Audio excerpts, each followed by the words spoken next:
أعوذ بالله من الشيطان الرجيم. بسم الله الرحمن الرحيم. الحمد لله رب العالمين، وصلى الله على سيدنا محمد وآله الطيبين الطاهرين. اللهم صل على محمد وآل محمد. اللهم أدخل على أهل القبور السرور، اللهم أغني كل فقير، اللهم أشبع كل جائع، اللهم اكسو كل عريان، اللهم اقضي دين كل مدين، اللهم فرج عن كل مكروب، اللهم رد كل غريب، اللهم فك كل أسير، اللهم أصلح كل فاسد من أمور المسلمين، اللهم اشفي كل مريض، اللهم سد فقرنا بغناك، اللهم غير سوء حالنا بحسن حالك، اللهم اقضي عنا الدين وأغننا من الفقر إنك على كل شيء قدير. اللهم اشرح بالقرآن صدري، واستعمل بالقرآن بدني، ونور بالقرآن بصري، وأطلق بالقرآن لساني، وأعني عليه ما أبقيتني، فإنه لا حول ولا قوة إلا بك. يقول الله سبحانه وتعالى: وما أرسلنا من قبلك من رسول إلا نوحي إليه أنه لا إله إلا أنا فاعبدون. صدق الله العلي العظيم. Ndugu zangu wapendwa, assalamu alaikum wa rahmatullahi wa barakatuh. Tuko katika sehemu ya kwanza katika sehemu 4 za malengo ya safu ya pili, ambayo sehemu hii ya kwanza yazungumzia malengo yenye muondoko wa kubaini mahusiano kati ya mja na Mola wake. Na katika mahusiano ya mja na Mola wake niliwaambia kuna mambo mingi yanayotakikana yatekelezwe katika malezi, ndipo tuweze kumtengeneza Muislamu au jamii ambayo ina mahusiano na Mola wake. Kitu cha kwanza ni maarifatullah, wamjue Mwenyezi Mungu. Kitu cha pili ni al-imanu billah, ambayo ndo tumemaliza jana kueleza athari zake. Kitu cha tatu ambacho tunataka kuingia leo ni ibadatullah. Kwa hivyo tukitaka kupanga kwa Muislamu ama kwa jamii, tutanena katika malezi, katika upande wa mahusiano ya Muislamu na Mola wake. Tunataka tumjenge Muislamu kwanza yaarifu Allah, kisha yu'minu billah, kisha ya'budu Allah wa amilu as-salihat. Ndio hapo alladhina amanu wa amilu as-salihat. Na ndio utaona ibada, niliwaambia juzi, si lengo la kimsingi la kuumbwa. Ibada ni katika malengo ya safu ya pili, yatupeleka katika lengo la kimsingi ambayo ni kuwasiliana na kuungana na kuwa karibu na nani? Na Mwenyezi Mungu Subhanahu wa Ta'ala. Na aya tungu mzima zimekuwa kutuonesha kwamba mitumi kazi yao wameletwa kutufundisha sisi namna ya kumwabudu Mwenyezi Mungu. Na hapa kuna suala moja leo, kuna usemo mara nyingi kwamba dini ni mahusiano ya kila mtu na Mola wake, usiniingilie. Haya ni maneno ya kweli sana, lakini ukweli wake ndani kidogo umetiwa na nini? Na inhirafu.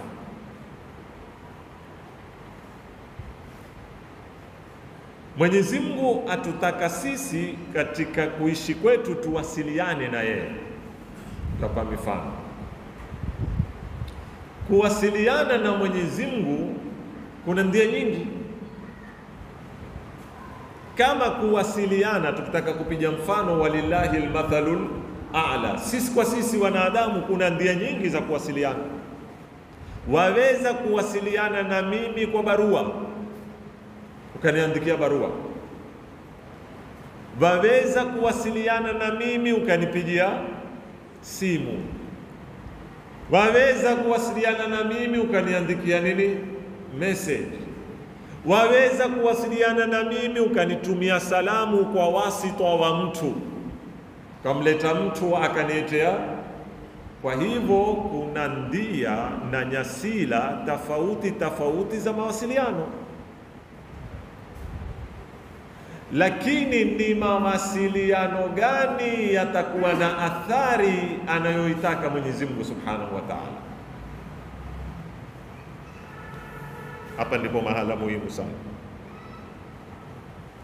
Niingie ndani zaidi kwenye mfano, kwa sababu kuna kitu muhimu nataka kufikiria. Mfano katika kitu kilichosisitizwa na Uislamu ni masala ya silatur rahim, kuunga uzao. Tangu wazee wako, washangazi zako, wajomba zako, ndugu zako, endelea mpaka mwisho. Mwenyezi Mungu suala la kuunga uzao ameliweka katika umuhimu sana. Wattaqullaha alladhi tasaaluna bihi wal arham, rahim. Lakini leo katika kuunga uzao kuna njia nyingi. Waweza kila ukiamka asubuhi katika ulimwengu wa teknolojia leo ukatuma sabaha alkhair, kwa umewaweka kwenye listi wewe, babako, mamako, mjombako, shangazi yako, ndugu zako, wewe kila asubuhi huwasukumia nini? Sabaha alkhair. Na kila siku ya juma huwatumia nini? Juma mubaraka. Na kila siku ya Idi huwatumia nini? Idi mubarak. Umewasiliana na jamaa zako ama hukuwasiliana? Umewasiliana. Mawasiliano haya yanao natija katika jamii, yana impact katika jamii ya Waislamu? Hayana. Kwa nini yatakikana itisal jasadi? Utakuta leo kuna watu wana wazazi wao wamezeeka, wamewatukua, nando maisha ya kimagharibi haya, wamewatukua, wamekwenda kuwatupa kwenye majumba.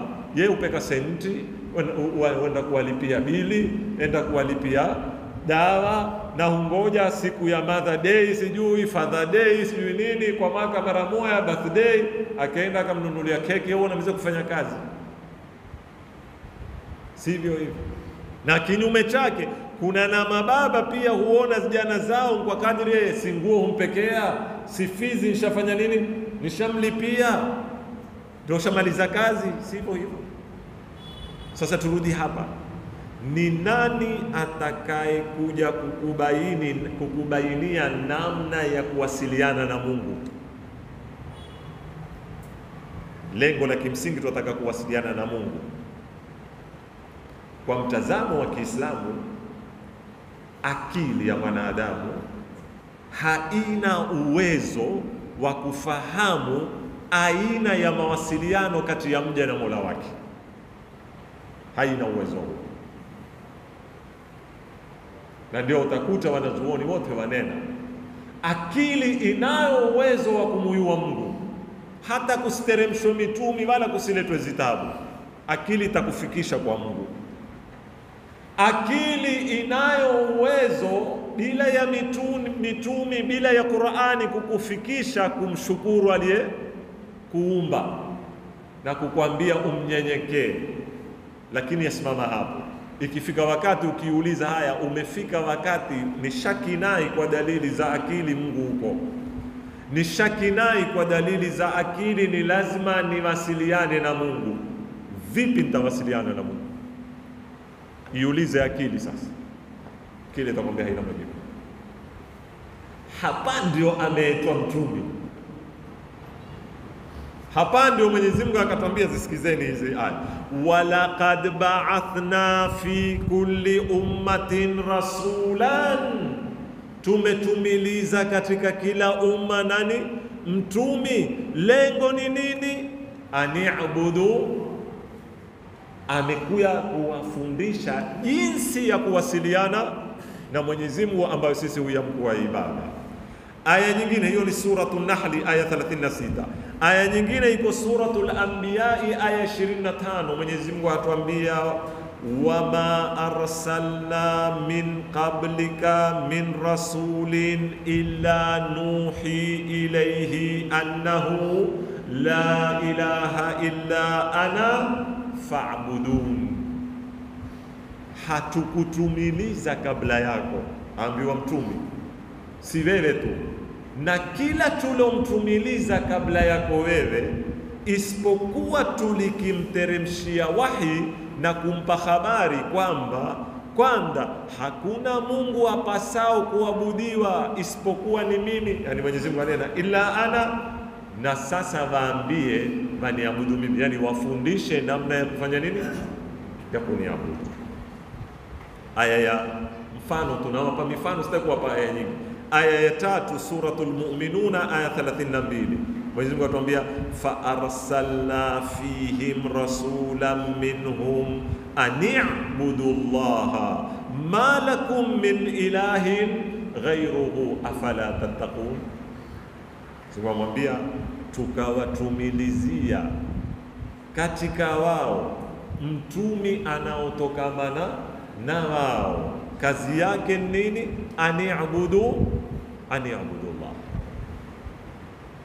Hapa ndipo ameingia mtumi na kitabu kuya kutufundisha sisi tutawasiliana vipi na Mwenyezi Mungu. Mwenyezi Mungu akatwambia, mawasiliano yangu mkitaka kufika kwenye lengo kuwa karibu na Mungu, ikiwa Allah ndio ghaya moja katika ndia baada ya maarifa na iman, ni kitu waweza kukifupisha uamkuliwa nini? Ibadatullah. Na hii nayo niliwaambia jamani, ni kila lengo ili chini yake kuna malengo tungu mzima na kuna baramiji na program kamili zatakazipangwa. Sasa hapa ibadat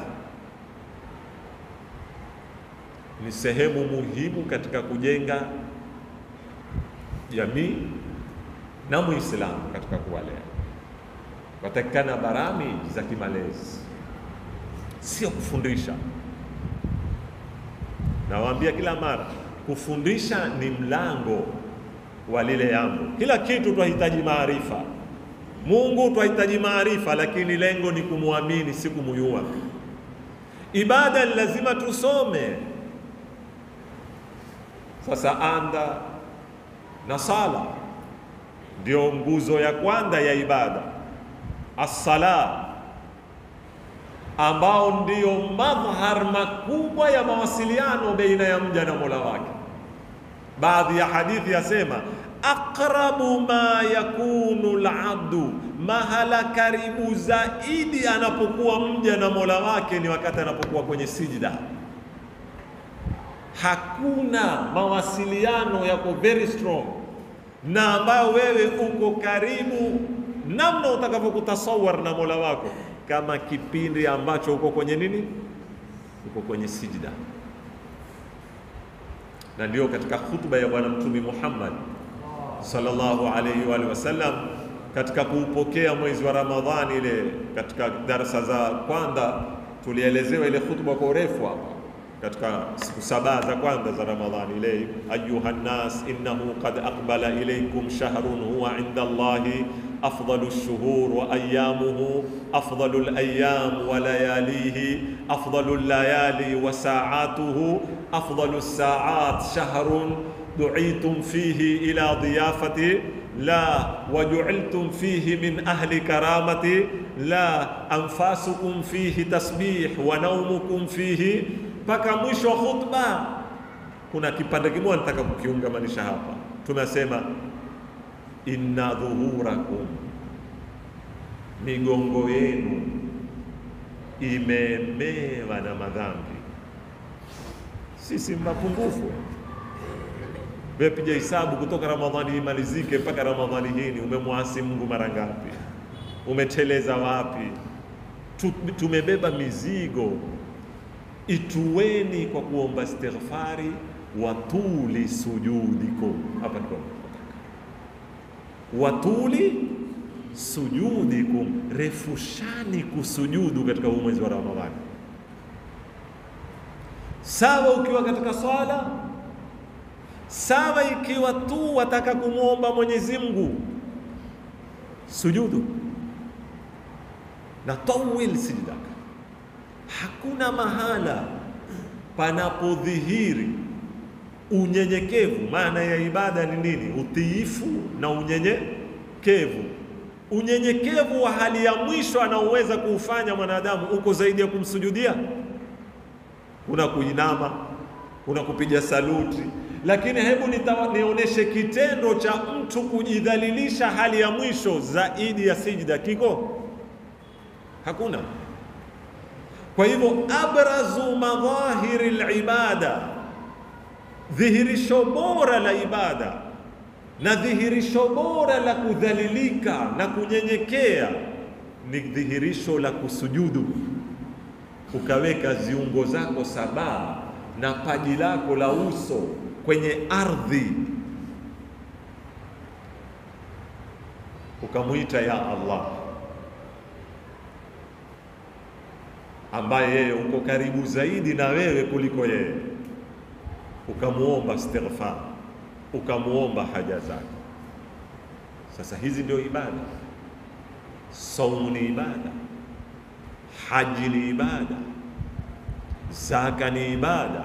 Mlango wa ibadati ni mrefu, wasomeshwa kwenye fiqhi, waweza kusomeshwa mwaka mzima ama miaka miwili, wande na tahara na mukaddimati. Swala ni ibada, lakini ina tangulizi. Wataka kujua namna ya kutawadha, wataka kujua najisi ni zipi, wataka kujua namna ya kutwahirisha najisi, wataka kujua kuoga janaba, haidhi, istihadha, nifasi. Hizi zote zaja, uje paka tahara uipate, uje katika masala ya kibla, masala ya nguo, kustiri tupu, wapi na wapi, nguo ipi itatumika. Hizi zote tumekuja kufundishwa na mitumi na zitabu kutuandaa kuingia katika mawasiliano sisi na Mwenyezi Mungu Subhanahu wa Ta'ala. Na sitaki kuingia kunena kwa urefu sasa yao falsafa ya ibada na kila moja katika hizi ibada. Sala ina athari gani katika maisha yetu? Saumu ina athari gani kwenye maisha yetu? Haji mpaka mwisho. Wakati hautonitosha, si mwezi wala si miezi miwili. Tuzungumze kwa jumla tu bila ya kuiangalia ibada moya moya. Jamii ya Kiislamu inapokuwa yatekeleza tendo hili la ibada la mawasiliano, ambao lengo la tatu katika malengo ya safu ya pili, safu ya kwanza ya mawasiliano ya Mwenyezi Mungu, matokeo yake ni nini? Pengine tunajiuliza sisi, mmeswali kabla, sitaki kuzungumza peponi, hatuna shaka. Sisi tunataka malezi hapa duniani yatakao kutuonesha matokeo yake hapa duniani kabla hatujaenda kwenye pepo. Matokeo yake ni nini? Faida za kuabudu nini? Ibada aina yoyote. Tawatajia mambo matatu manne kulingana na wakati utakavokunikundukia. Kwanza, faida ya kwanza yarudi kwenye lengo la kimsingi. Sisi tumenena katika hii ardhi, binadamu twaishi twenda kwa nani?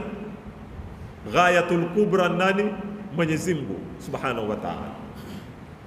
Ndia ya kwenda kwa Mwenyezi Mungu ni ipi? Ni kumwabudu. Ndio ile hadithul Quds, kila ukitekeleza ibada wa karibu na Mwenyezi Mungu. Wala yazalu al-abdu yataqarrabu ilayya bin nawafili, hatowata mja kujikurubisha kwa ibada za sunna zaidi za faradhi umefanya ukaongeza na za sunna, hata akuna, ikumbuka ile hadithi, mtakuwa ito lake ambalo aonalo, mtakuwa sikio lake. Yani atakuwa atembea katika hii jamii, twaona madhihirisho ya sifa za Mungu. Yani utakuwa ni mujtama'un rabbani, utakuwa ni mujtama'un ilahi, ni jamii ya Mungu. Waona rahma, waona rafa, waona karam, waona kila aina. Ile Aflatun, muassis wa demokrasia, pamoja na kina Sakrat, walitunga kitabu wakiita Almadinatul Fadila. Kitabu kimefasiriwa kwa kila lugha, kimeandikwa kwa Kigiriki asili, kiko kwa Kiarabu na kimejengewa mijadala mikubwa. Nini Madinatul Fadila? Kidogo nataka niwape faida, nataka kuja hapa. Akusudia nini kwa neno lake Almadinatul Muibora? Ni imagination. Ameiandika ni nini? Ni taswira, hakuna kitu hiko. Si kama wewe ueleza Madinatul Munawwara au Makkatul Mukarram. Amecreate Mui kwa mawazo yake, akauita nini? Almadinatul Fadila. Lakini ulikuwaje Almadinatul Fadila? Unavoishi watu wake wakoje, wanavoendesha mambo yao, ndio wakaja wazungu wakaitoa demokrasia hapa. Lakini amepanga, kuna mabaraza, kuna kushauriana, sijui mambo yake huenda vipi. Ndio watu wengi wasema, hata wakitaka kujibizana leo wasomi katika siasa, ukwambia bwana, usifikirie Kenya ni Almadinatul Fadila, yani usiishi katika ndoto yani. Taswira, yani kile kitabu kikiweka mbele yako ukakisoma, waweza kuona ndio hiyo Jannatul Firdaus hutekelezwa hapa peponi, lakini mawazo. Sasa sisi tukitaka kuona almujtama'ul fadil, sineni Almadinatul Fadila, almujtama'ul fadil, sisi hatutumia neno fadil, sisi tutasema tunataka mujtama'un rabbani, wala kunu rabbaniyina. Le aya ndio wasomesha kuwa ni kweli watu wa Mungu. Au tuweza kutumia, na nawaomba pengine wale kwenye nini, kwenye YouTube sidhani kama ziko, lakini kwenye Telegram ziko karibu lecture 8 makayuzi nimezizungumza Tanzania hizi, kulifasiri lekara zima le wa ibadur rahmani alladhina, kwa unwani ibadur rahman. Pia tutaweza kuyamkua jamii ya Kiislamu kwa ufupi ni mujtama'un rabbani au ni ibadu arrahman, waja wa Mwenyezi Mungu. Na ibadu ni mzuri kwa sababu ya akilisha neno letu ani'budu Allah.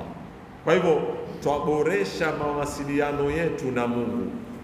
Kila tukiboresha kwa ibada, na kusudia ibada athari zake, kila tukiboresha mawasiliano yetu ya Mungu ya reflect kwenye jamii yetu,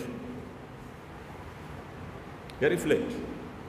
Kila ukiwa karibu na Mwenyezi Mungu, kila ukiwa na takwa, kila ukiwa na, bila shaka maisha yako wewe na mkeo yatakuwa tofauti. Utakuwa chochote unachotaka kumfanya mkeo utakipigia hisabu kwamba mimi ni katika watu rabbani. Maisha yako na vijana zako yatakuwa tofauti. Maisha yako na jirani yako yatakuwa tofauti. Maisha yako na jamii yako yatakuwa tofauti. Maisha yako na resources za jamii yatakuwa nini? Tofauti. Ndivyo tutafika wakati hatuhitaji walinzi. Hatuhitaji walinzi. Mathalan leo ikufikia wakati ikawa misikiti yetu pia yataka kutiwa grili. Hal haqqan hadha mujtama'un rabbani? Kwamba mpaka lile biswati la msikitini na saa ya msikitini na maiki ya msikitini na saa ya msikitini pia iko hatarini. Kuna shida gani jamani? Kwa tofauti tujiulize, kweli iko jamii ya Kiislamu? Katika maoni yangu nikitaka jamii ya Kiislamu, misikiti haifai kama kuwa na milango. kwanza ni mahala huru Muislamu wakati wowote ataka kuyangie. Mathalan mimi nimeamka sana ni usiku, nataka kumwabudu Mungu, sitaki kumwabudu nyumbani kwa sababu ibada ya msikitini ni bora kuliko ya nyumbani, thawabu zake. Waweza kupata msikiti ukangia? Wakulaumiwa nani? Ni wenye misikiti? Wenye misikiti kwa maana wasimamiao misikiti, wala misikiti ya Mungu si wao, tusiwatukane wao. Tatizo nani? Jamii mzima huwatika wazi misikiti. Sima nielewa jamanini? Aina muslimun? Hizi ndio hisabu ambazo tunataka tuzipige. Ipo pale Mwenyezi Mungu Subhanahu wa Ta'ala akatuambia, mkiendelea kuniabudu utayo wangu hautawaepuka kwenye akili zenu. Kila ukimkumbuka Mungu, kila ukimhudhurisha Mungu mara kwa mara kwenye akili yako, wafanya ile hudhur ya haiba ya Mwenyezi Mungu, ile takwa ya Mwenyezi Mungu saa zote yaishi na wewe, umaliziki chaji.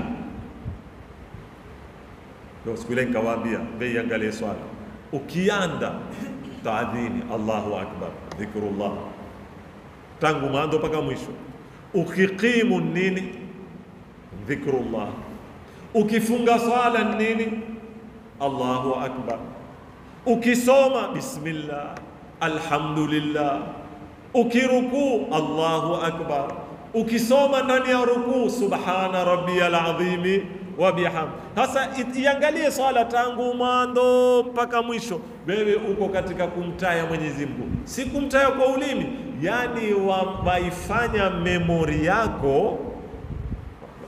Arabu nena kitwayacho sana hakipotei akilini, sio? Sasa wewe ukiwa wamtaya sana Mwenyezi Mungu, atapotea kwenye memori yako? Hawezi kupotea. Kwa hivyo ukitoka pale msikitini bado Allah saa zote ikuendeni. Ukiinua mkono wakumbuka nini? Allah. So niinua unu mkono, Allah ataka kama hataki. Ukiinua guu wamkumbuka nani? Allah. Niinue mkono guu, Allah ndio ile kuntu sab'ahu wa basarahu wa yadahu wa rijlahu. Mungu asema nitabadilika, niwe ito lako, niwe sikio lako, niwe mkono wako, niwe guu lako. Sio yeye awe guu, yani itakuwa hudhurullah fi kulli thaniya, katika kila nukta na sekundi wewe waishi katika nini Allah. Sasa isikize hii aya. Mwenyezi Mungu anaye katika sura Taha aya ya 14, innani ana Allah, innani ana Allah, hakika yangu mimi ndiye Mwenyezi Mungu. La ilaha illa ana, hakuna mola apeseo kuabudiwa kwa haki isipokuwa mimi. Fa'budni, kwa hivyo fanya nini? Niabudu mimi. Wa aqimis salata lidhikri, nataka hichi kipande cha mwisho. Wa aqimis salata lidhikri, nasimamisha swala. Moja katika malengo ya ibada ni kuendelea kunitaya mimi na kunikumbuka mimi, na nisiondoke katika taswira yako na memori yako katika maisha yako. Hudhurullah. Na ndio utaona dhikrullah ni katika ibada kubwa. Pili, tuko katika faida jamani za ibada katika maisha yetu. Tajannubul kibri wal ananiya. Ibada katika athari zake kubwa katika maisha yetu huchangia kiasi kikubwa kuondosha tabia ya kibri na tabia ya umimi kwa Muislamu binafsi na kwa jamii nzima. Kibri na umimi, napenda muzishike sana. Msingi wa matatizo yetu sote katika jamii.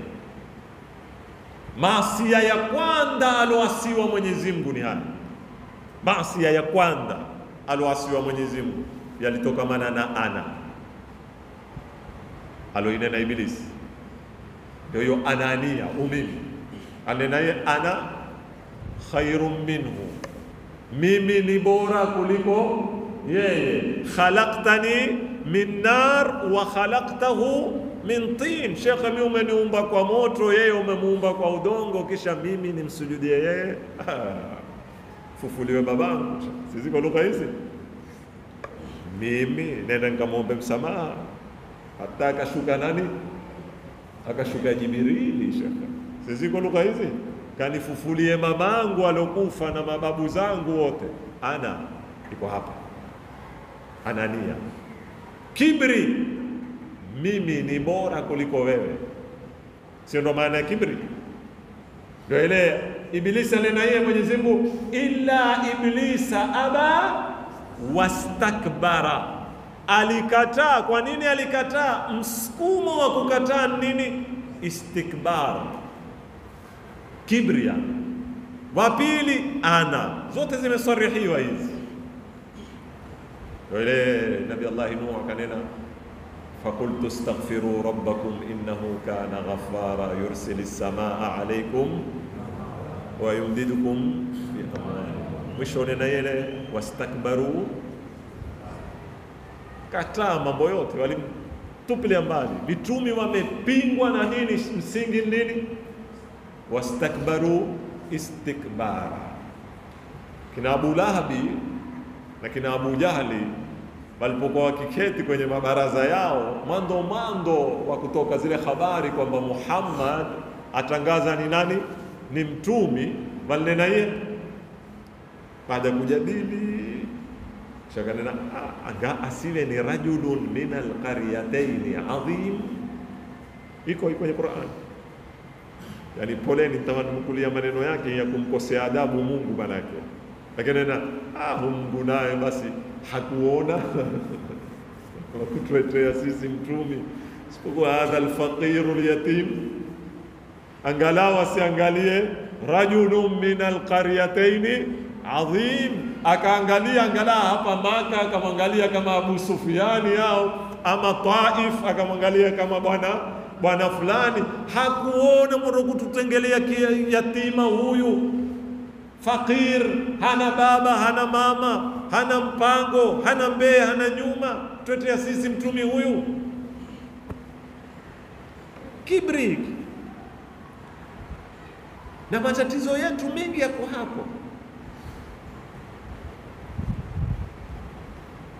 Vipi ibada itatuondosha kibri? Swala ni hapo. Sitaki kuingia kwenye matatizo ya kibri, ni marefu, yataka darasa zake. Nataka tu kuwaonesha vipi ibada itatuondesha nini? Kibri. Kwanza tukua mfano wa swala.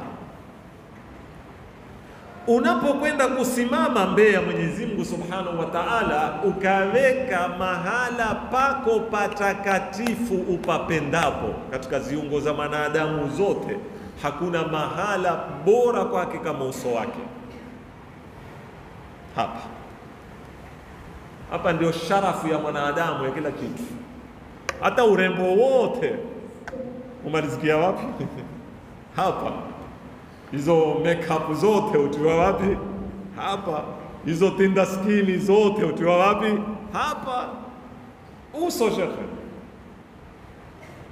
Na utakuta Mwenyezi Mungu Subhanahu wa Ta'ala haridhiki katika sala mpaka upaweke ashrafu makanin fi jasadika. Upaweke juu ya nini? Juu ya ardhi. Kwanza uiambie nafsi yako, mimi naweza kuwa uketi nyumba ya ghorofa ya 7 kwenye ile burju nani ile ndio Dubai, burju Khalifa. Naweza kuwa uketi burju Khalifa, nikiketi kufuturu kama juzi naona maklipu ya tembea zile meza, pia ukijua switch huyu akipande sehemu ya ikaya ukatia ikaondoka ikaya nini, waweza kuwa wewe uchoni nizo za dhahabu kama baadhi ya majumba tunayoyaona Arabuni. Waweza kuwa wewe huvaa suti, waweza kwamba wewe ni rais wa nchi ufuetwe na magwaride na mabodyguard, waweza, lakini yale yote huja mwisho ukaondoka ukaenda ukaeka paa lako, watu wote kupigia saluti wewe, ukalieka paa lako la ardhi la uso kwenye ardhi, ukasema kwamba kuna mkubwa kuniliko mimi naenda kumnyenyekea. na ukubwa wangu wote nilionao. Wengine ukunde unakuwa Mr. President, wengine ukunde unakuwa mfalme, wengine ukunde unakuwa bwana, wengine ukunde unakuwa ustadhi, wengine ukunde. Sasa mnena yale maina ya kutukuzana yote yale, kuna Rabbul Arbabi wa Sayyidul Asyadi wa endelea paka mwisho, naye ni Allah subhanahu wa ta'ala. Pale imeenda kujinyoshea kidole kidogo, kujionesha kwamba wewe ni mnyonge.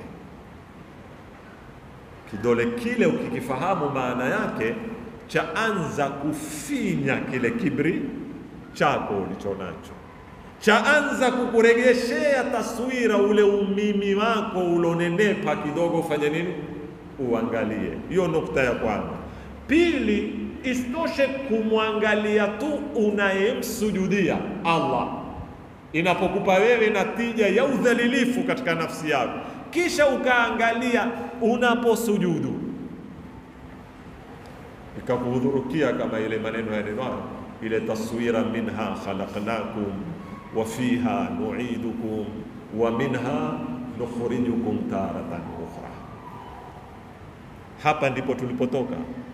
Kullukum min Adam wa Adamu min turab, nyote mtoka kwa Adam. Alo milionia, alo fakiri, alo sima, alo biriani, avao suti za kushoneshwa London kwa $500, $600, avao suruali ya miteni ya mtumba, sote kullukum min Adam wa Adamu min turab.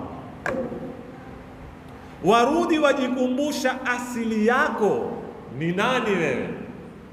Simadi ya Amirul Mu'minin Ali bin Abi Talib alayhi salam asema, ajaban libni Adam, na muone ajabu sana huyu mwanadamu anapotakabbar, anapojiona. Kwa nini ya Maulana ya Amirul asema awwaluhu nutfatun qadhira, awwaluhu nutfatun qadhira wa akhiruhu jifatun natina. Naam, mando wake huyu mwanadamu muonao wewe, mando wake nini? Manii machafu yakikungia kwenye nguo, fanya nini? Kwenda kuyaosha kwa jiki, kirihisha.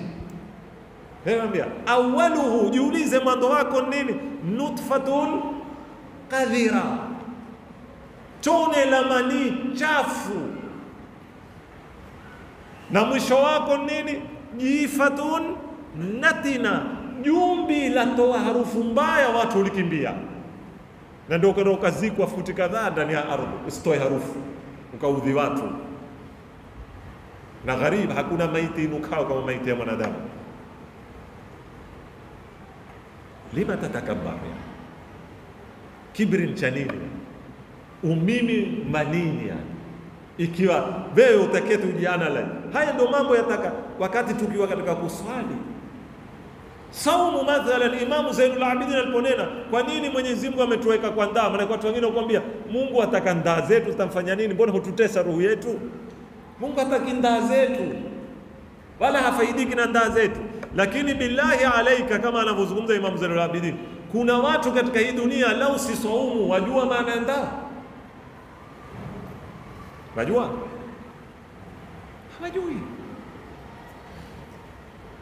Mtu anaweza kuishi katika hii dunia hayui kama kwamba kuna mtu ule Said Muhammad Hussein Fadlullah anukuu kwenye kitabu chake Falme Mmoja kule Faransa, kuna thaura iliitwa Thauratul Khubz, thaura ya mikate. Mikate ilipanda bei, watu wakatoka na maandamano barabarani. Alipopokewa habari kwamba watu wametoka maandamano, akawauliza kunani, akasema mikate. Akasema kwani bakery zimefungwa? Sijui mmemuelewa jamani. Yeye hakutasawar kwamba wale hufanya maandamano hawana senti za kununua mikate. Si kwamba mikate hakuna bakery, lakini yeye hajui maana ya kwamba mtu huweza kuwa hana senti za kununua mkate.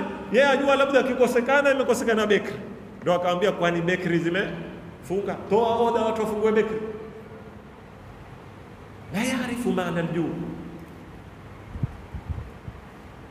Ndio pale Imam Zainul Abidin akasema ni watu wasikie ndaa na kiu wajue kuna wendani wao huweza kuishi, simandia wazee wetu nyumbani, chungu hakitokoti mekoni.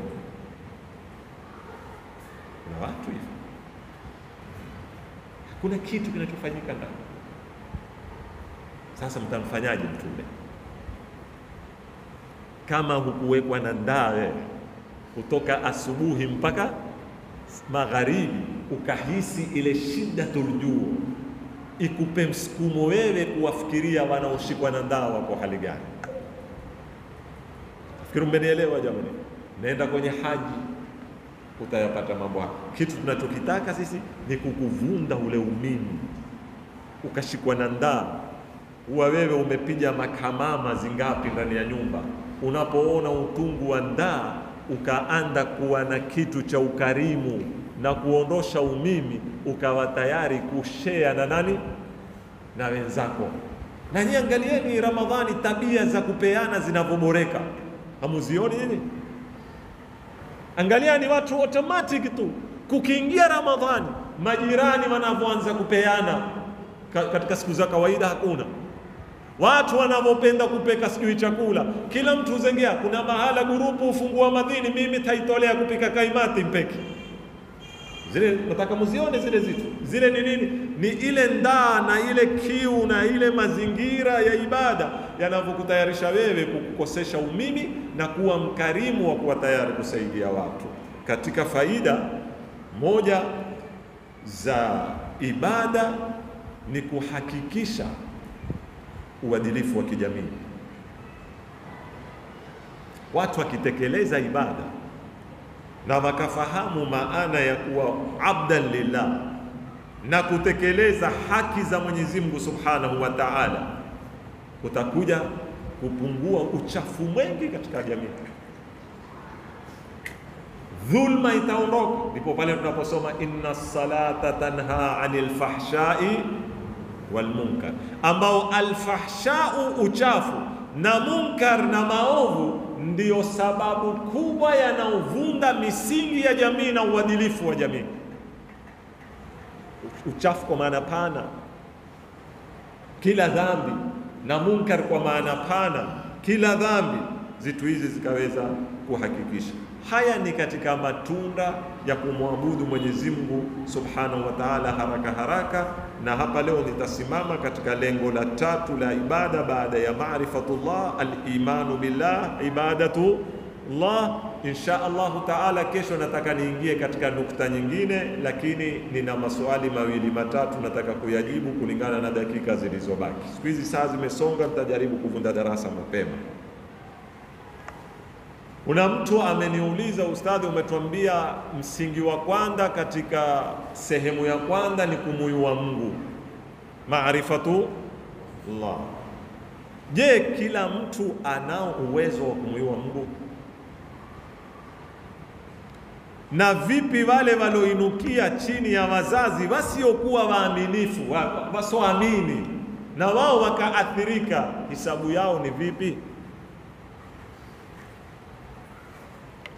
Kitu cha kwanza, watu akili zao si sawa. Licha katika masala ya Mungu, hata haya ya duniani tunavyokifahamu kitu, mimi na wewe hatuna ufahamu sawa. Tukua biashara, kuna wafanyi biashara wengi sasa ya kwa maelfu, lakini ufahamu wao wanavyofahamu biashara wote wako sawa? Wako sawa. Hicho ni kitu. Kwa hivyo alivyokuwa Mtume sallallahu alaihi wa sallam akimuyua Mungu tofauti na walivyokuwa maswahaba wakimuyua Mungu, ufahamu wao hauko sawa. Aliyomsomi anavyomuyua Mungu ni tofauti na asiyekuwa msomi, sawa sawa. Na Mwenyezi Mungu ametuambia tumuyue Mungu kwa kiasi gani, kila mtu apigane kwa kadiri ya uwezo wake, na yeye Mwenyezi Mungu atatakabali kila mtu. Ni kama kuswali, kuna waswalio sunna, kuna na watoshekao na nini na faradhi, hawawezi. Lakini watu wote waweza kumfahamu Mungu, watu wote waweza kumuyua Mungu. wote, hata ambaye hakwenda chumba cha kwanza, hata ambaye hakwenda chuoni kusoma alfube, aweza kumjua Mungu kwa kadri ya ufahamu wake. Na haya maneno nimewanukulia mara nyingi. Ule mbadui aliyoko wapi? Jangwani. Ule mama aliyoko nyumbani akisukuma kiwe kile, akisaga unga, akaulizwa wewe waamini Mungu? Akanena akaulizwa kaifa arafta rabbak. Sikiliza, maarifatullah. Wewe hivi umemjuaje Mungu wako? Kizere wewe ndani ya nyumba, kizere wewe uyuacho ni kiwe na mtama na nini na jambi, hata mambo haya ulimwenguni. Ule akamwambia kwa jiwe langu hili ndio mmemjua Mwenyezi Mungu, ili jiwe tu na jambi langu limenitosha kumjua Mwenyezi Mungu. Akamwambia ke, akamwambia nikilisukuma hutembea, kiliwata ufanya nini? Ibn Sina dalili hii ya mama aita burhanul haraka. Ukienda kusomeshwa kwenye falsafa wewe wataka siku 6-7 mwalimu kusherehea, haingii bado, kwa sababu imesukwa kwa lugha ya nani? Ya Ibn Sina. Mama amekuja kuisuka kwa fitra yake, hajasoma kama kitabu cha Ibn Sina. Yani ma min harakatin illa wa tahtaju ila muharrik, hakuna movement itakuweko bila ya kupatikana mwenye kusukuma. Wale akamwambia ule, kwa jiwe langu hili kilisukuma ufanya nini? Kutembea. Kiliwata ufanya nini? Kusimama. Una dalili zaidi ya hii? Kwa hivyo yaweza, ama masala mtu ameyewa sijui na wazazi, maadamu akili yake kitwani ipo, ni lazima aipatie nafasi. Hawezi kunena inna wajadna abana, hawezi kunena mimi mmezaliwa, na hakuna athari ya wazazi ya kukukosesha uamuzi. Inayo athari lakini haikukoseshi uamuzi. Na ndio utakuta Nabii Allah Nuh mtumi alizaa kijana kamkhalifa akawa kafir. Siangalia upande mmoja tu, na wale wazee waliwaona wazee wema wakawa waovu, mbona huneni pale? Waangalia tu huyu akiwa ameweza kutoka hapa, na kwa nini yule asiweze kutoka pale? Mwisho ni uamuzi wa akili yake, atakwenda kuulizwa. Swala lingine fupi niwamalizie. Huyu anambia, ustadhi, ulisema Mungu hahitaji kuogopewa katika kufasiri takwa ya. Mbona kuna aya za tuambia tusimche shetani tumche Mungu? Napenda kidogo tujifundisheni kusikiliza maneno na kuyapokea. Bila shaka Mwenyezi Mungu ni Jabbar. Bila shaka Mwenyezi Mungu ana naru jahannam. Kitu nilichokusudia mimi yana, hata baba hata mwalimu pia utisha, na baba akiwa ni rahmatu pia hakutakuwa sawa. Kitu nilichokigusia mimi, tulifeli katika kuilelea jamii ya Kiislamu kuwekeza zaidi hofu tu, kwa kiasi kwamba Muislamu akihudhurisha kwenye akili yake sura ya Mungu ahudhurisha nini? Al-khawf, jahannam, sato, sijui kadhaa. Lakini Mwenyezi Mungu ana adhabu, anayo adhabu. Atakikana tuiche adhabu yake bila shaka, khaufan wa tamaan, wa yakhshawnahu wala yakhshawna ahadan, wamche yeye. Mimi nilikuwa niko kwenye kunena takwa haimaanishi kucha, khashia yamaanisha kucha, khaufu yamaanisha nini? Kucha. Lakini neno takwa halimaanishi kuogopa, lakini haimaanishi kwamba hakuna mlango wa kumwogopa Mungu. Uko, lakini Mungu ataka mlango wa rahma uwe mpana zaidi kuliko mlango wa nini? Wa kuogopa. Ndio bismillah ikaanza na Arrahmanir Rahim, haikuanza na Jahannam. Kila sura iliyoanza na adhabu ni moja tu. Compare, nitasimama hapa swala lingine kesho. Compare aya 114, aya 113 zimepigwa bismillah. Sura 113, sura moja peke yake haina bismillah. Aliulizwa Amirul Mu'minin Ali, kwa nini suratul Baraa haina bismillah? Akasema kwa sababu ni sura ya kuzungumza hasira za Mwenyezi Mungu. Suratul Baraa Ni kwa sababu ni sura imekuja kuzungumza nini? Hasira za Mwenyezi Mungu. Kwa hivyo ikiwa kwa zungumzo hasira za Mwenyezi Mungu, kuna cha kuwekwa Rahmani Rahim mando. Na ndio utaona kule chuoni tulipokuwa tukisoma, tukianza suratul Baraa, tulikifundishwa tuneneye a'udhu billah min ghadabil jabbar, sio bismillahir rahmanir rahim. Lakini sasa mimi ninapopataka ni hapa sura 114 bismillahi 113, hasira ngapi? Moja. Kwa nini tunafanya maisha yetu yote ni hasira? Kwani tunataka kumfanya Mungu wote ni nini? Ni hasira. Hapa ndipo ninapolenga mimi. Walhamdulillahi rabbil alamin wa sallallahu ala Muhammadin wa alihi at-tayyibin at-tahirin.